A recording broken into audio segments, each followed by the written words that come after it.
That's where a lot One of lap short ones shootout. happen. So it's all going to be about this push and really what happens on the back. End of stage 1. Back row is restarted. Green flag. Front row next to Grant Enfinger. Johnny Sauter 1 lap to is go. behind them.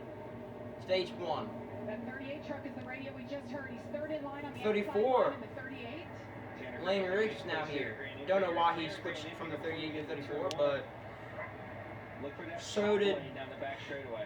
And this is Gillen, when it gets interesting when that lead truck gets out there too far and the outside lane or the inside lane gets connected. They're coming with a high rate of speed.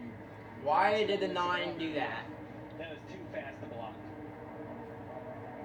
Yeah, I guess it was. Johnny Sauter pushing back roads. It's not over yet. They got out there pretty far. Grant's going to get quarter paneled there. It's going to slow him back down. The top's going to have a decent run off the corner. Not big enough run. Oh, you see him go 3 wide. That's going to hurt the outside lane. It's going to help the bottom, bring it to the end. Ben Rhodes. Ben Rhodes wins stage Johnny number Sauter. 1.